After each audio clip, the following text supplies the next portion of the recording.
एक टाइम हुआ करता था जब स्कूटर्स एक ही रीजन के लिए बनाए जाते थे, परिवार में सबको खुश करने के लिए। कन्वीनियंट तो होते थे, पर उनका मकसद सिर्फ एक ही था, परिवार के हर मेंबर को एक जगह से दूसरी जगह लेकर जाना सबसे कम खर्चे में। पर अब ऐसा नहीं है। स्पोर्टी स्कूटर्स कुछ सालों से काफी पॉपुलर होने लग गए हैं और बड़े स्कूटर्स जैसे Yamaha Aerox, Aprilia SR 175, TVS Ntorq 150 और हीरो जूम 160 प्रैक्टिकलिटी के साथ दमदार परफॉर्मेंस देने का वादा करते हैं। जूम आज हमारे बीच में नहीं आ पाई मीडिया यूनिट ना होने की वजह से, पर चलो इन 3 स्कूटर्स को आज हम करीब से जानेंगे और डिसाइड करेंगे कि आपके लिए कौन सा है सबसे बेस्ट। ये तीनों भले ही परफॉर्मेंस स्कूटर है, लेकिन इन तीनों का अपना एक खुद का अलग अंदाज है। Yamaha Aerox maxi scooter look के साथ में आता है और यामाहा की बड़ी बाइक से इंस्पायर्ड होकर इसका स्प्लिट LED हेडलाइट इसको काफी बड़ा लुक भी देती है और ये क्या ही शानदार रोड प्रेजेंस देता है। 2021 में लॉन्च होने के बावजूद ये आज भी फंकी लगता है और यूनिक लगता है और लोग आज भी इसके बारे में पूछते हैं कि ये कौन सा स्कूटर है और इसे देख के काफी इम्प्रेस भी होते हैं। और वहीं अगर हम बात करें अप्रिलिया SR 175 की, तो ये स्कूटर काफी स्लीक है और शार्प है और इसका GP रेप्लिका कलर स्कीम तो आपको पक्की रेसिंग स्कूटर की वाइब देने वाला है।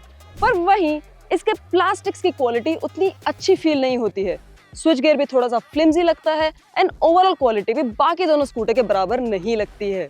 एंटॉर्क इन तीनों में सबसे फ्रेश दिखने वाला स्कूटर है। ये काफी फंकी कलर ऑप्शंस में आता है और सेम कलर के चटक एलॉयज इसे और भी ज्यादा कूल दिखाते हैं। तो बढ़िया रोड प्रेजेंस के लिए एरोक्स, लाइट वेट और सिंप्लिसिटी के लिए SR 175 और फंकीनेस के लिए एंटॉर्क। सिंगल चैनल ABS और स्मार्टफोन कनेक्टिविटी ऐसे 2 ही फीचर्स हैं जो आपको इन तीनों स्कूटर्स में कॉमन मिलने वाले हैं। कलर TFT आपको अप्रिलिया और एंटॉर्क के टॉप वेरिएंट में मिलेगी, पर एरोक्स में आपको मिलेगा एक बोरिंग सा LCD कंसोल जिसे धूप में देख पाना बड़ा ही मुश्किल है। पर सिर्फ इसी स्कूटर में आपको मिलती है कीलेस एंट्री, जो स्कूटर चलाने में कन्वीनियंस फैक्टर को काफी बढ़ा देती है। टीवीएस के व्हीकल्स में फीचर्स की कमी हो ऐसा तो हो ही नहीं सकता और एंटॉर्क में भी आपको smart watch connectivity, Alexa, crash alert, 2 ride modes और एरोक्स जैसा ही स्विचेबल ट्रैक्शन कंट्रोल मिलता है। SR 175 में खैर लिस्ट उतनी लंबी नहीं दे पाया अप्रिलिया, तो यहाँ आपको एंटॉर्क में काफी सारे यूजफुल फीचर्स मिल जाते हैं। बिना हफ्ते भर की ग्रोसरी शॉपिंग के तो काम चल नहीं सकता और ऐसे टाइम पे एक स्कूटर को आपकी लाइफ को आसान बनाना चाहिए। तो अगर आपके पास में SR 175 है, इसमें आप आसानी से 3 दिन का राशन तो स्टोर कर ही सकते हो।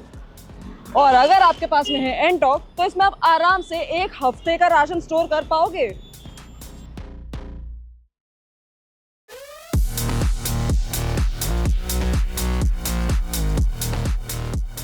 और अगर आपके पास में है यामाहा एरोक्स, तो आप अगले हफ्ते का भी राशन आसानी से इसमें रख पाओगे।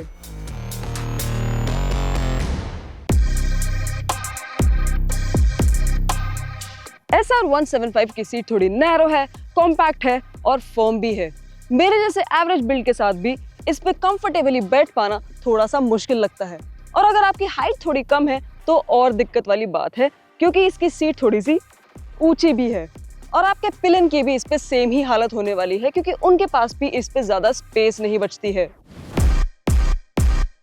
एरोक्स की सीट काफी लंबी और कंफर्टेबल लगती है, जो कि है, लेकिन एक छोटी सी दिक्कत है कि ये आगे की तरफ थोड़ी सी स्लोपिंग है, तो जब भी आप ब्रेक लगाओगे आगे स्लाइड होते जाओगे। पिलियन भी इसके ऊपर बिल्कुल शिकायत नहीं करेगा, क्योंकि उनके पास भी काफी स्पेस होती है, लेकिन जब उन्हें ग्रैब हैंडल नहीं मिलेंगे तो वो पक्का आपको जकड़ के बैठ जाएगा।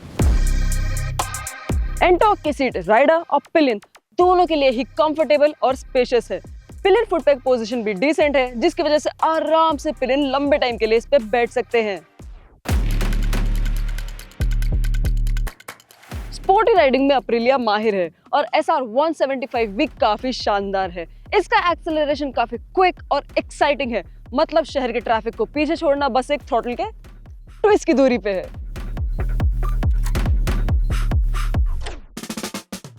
हाईवे पर ये 90 से 95 की स्पीड पे आसानी से क्रूज करेगा, लेकिन 105 की स्पीड या फिर आप उससे ऊपर से पुश करोगे तो इंजन थोड़ा सा स्ट्रेस फील होने लग जाता है। पर एक बात आपको यहाँ पे ध्यान रखनी है कि ये स्कूटर आपको स्मूथ राइडिंग एक्सपीरियंस प्रोवाइड नहीं कर पाएगा। शुरुआत में आपको एक हल्की सी बजीनेस फील होती है जो कि बढ़ती ही चली जाती है। ये आपका राइडिंग एक्सपीरियंस खराब तो नहीं करेगी, लेकिन हाँ, आपको थोड़ा सा इरिटेट जरूर करेगी। एंटॉर्क वही उसका बिल्कुल ऑपोजिट है। 10 की स्पीड हो या 110 की, इसका इंजन आपको वाइब्रेशन बिल्कुल फील ही नहीं होने देता है और इसके इंजन कैपेसिटी के अकॉर्डिंग ये काफी क्विक है, पर बाकी दोनों जितना नहीं। लेकिन थैंकफुली ये फिर भी ट्रैफिक को पीछे छोड़ता है इन अ फन वे। हाईवे पर एंटॉर्क बिल्कुल SR 175 के जैसे ही है। ये 90 से 95 की स्पीड पे आसानी से क्रूज करता है और 105 किलोमीटर पर आवर या उससे ऊपर जाने में इंजन थोड़ा सा स्ट्रेस फील होने लगता है। लेकिन इन दोनों स्कूटर्स में बड़ा डिफरेंस ये है कि इसका थ्रॉटल रिस्पॉन्स काफी इंस्टेंट है और इसमें आपको 2 राइड मोड्स भी मिल जाते हैं। परफॉर्मेंस का बादशाह तो अब भी एरोक्स ही है। इसका R15 का दमदार इंजन आपको रिफाइंड और लीनियर वे में 100 किलोमीटर पर आवर की स्पीड तो यूं ही पहुंचा देगा और 110 किलोमीटर पर आवर करना तो इसके बाएं हाथ का खेल है। पर ये सिटी में एंटॉर्क जितना क्विक फील नहीं होता है, पर एक्चुअल स्पीड तो दोनों के बराबर ही रहती है।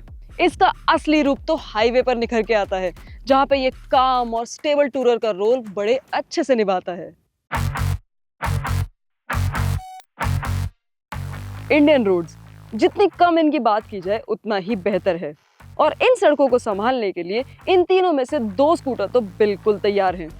निराश यहाँ आपको SR 175 करता है।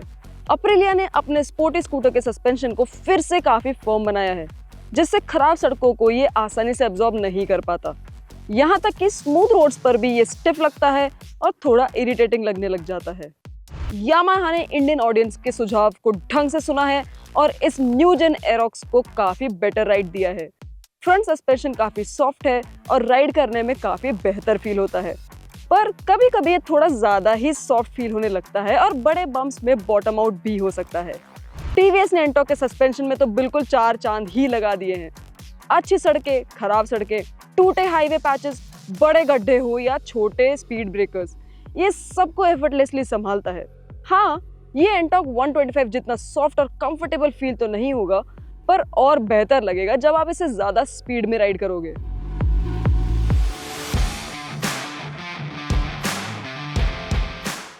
ये तीनों आखिर स्पोर्टी स्कूटर्स ही हैं, तो अच्छी हैंडलिंग होना तो जाहिर है, पर पर्सनली मुझे SR 175 की हैंडलिंग काफी बढ़िया लगी, क्योंकि ये ट्रैफिक में काफी लाइट वेट फील होता है और इतना फ्लिकेबल है कि ट्रैफिक फिल्टरिंग को काफी एक्साइटिंग बना देता है और यू टर्न्स लेना आसान।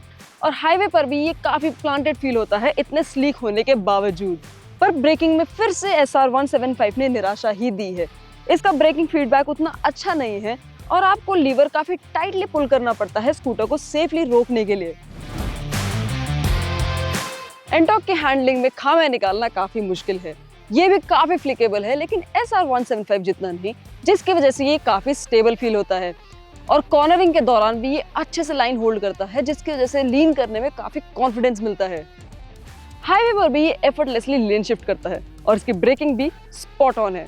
मतलब आप लिवर पुल करोगे तो स्कूटर इंस्टेंटली और सेफली रुकने लगता है और इससे राइडर का कॉन्फिडेंस भी एनहांस होता है। एरोक्स साइज में दिखने में भले ही बड़ा लगता हो, लेकिन ये उतना ही एजाइल भी है, जिसकी वजह से इसे सिटी में चलाने में काफी आसानी होती है। और अगर बात करें कॉर्नरिंग की, तो शायद ये पूरे स्कूटर सेगमेंट में सबसे बेस्ट है। एरोक्स एक मोटरसाइकिल की तरह कॉर्नर्स पे कॉन्फिडेंटली लीन करता है, जो कि काफी एक्साइटिंग लगता है।